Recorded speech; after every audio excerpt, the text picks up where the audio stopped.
There are some people out there who totally lack compassion. The clinical term for a person who is devoid of compassion is psychopath. Of course, very few of us are knife-wielding killers like in the movies. But there are plenty of people living among us who do demonstrate psychopathic tendencies. And some studies suggest that as much as 1% of people in society could be psychopaths. So how would you know if you or anyone you know has psychopathic tendencies? Well, it just so happens scientists have devised a simple test to determine just that.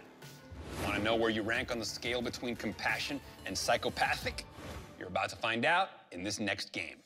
We're hosting a party, and we brought these people in to take part in a social experiment. What they don't know is we're about to test them for any psychopathic traits that they may reveal. This simple test has been scientifically determined to uncover psychopathic tendencies. If you were at this party, could you spot the psychopaths? What if the psychopath was you? Stick around and take the test for yourself. These people think they're here for a party, but we're really here to see where they fall on the compassionate versus psychopathic scale. Want to know where you fall?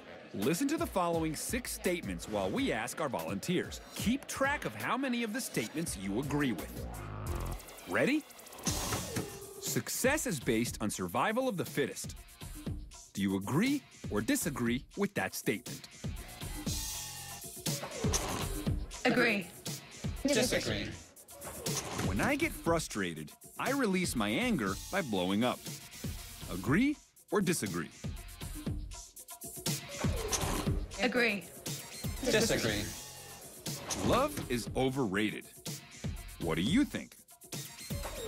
Agree. Disagree. For me, what's right is whatever I can get away with. Be honest.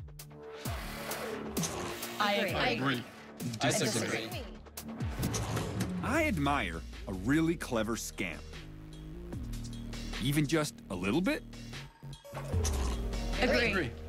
Disagree. I tell people what they want to hear so that they'll do what I want them to. Agree or disagree? Agree. Disagree. So, how many questions did you agree with and how many did you disagree with? Want to know what your answers say about you? If you agreed to 1 or 2 questions, you're like half of our volunteers, and you show high levels of compassion. But if you said you agree to 3 or 4 questions, you're like a third of our volunteers, and are on the borderline of showing psychopathic tendencies. Now, if you said agree 5 or more times, well, like 2 of our volunteers, you're more inclined to harbor some psychopathic tendencies. I can believe it. I think I have to be a lot more careful about how I act in public. But don't worry. Even if you agreed all 6 times, it doesn't mean you're secretly a dangerous maniac. While everyone displays some of these tendencies, only a select few can be called true psychopaths. Say it with me, buddy. I guess I do have psychopathic tendencies. Date me. Psychopathic brains view the world very differently from the rest of us and have significantly decreased activity in areas associated with compassionate behavior.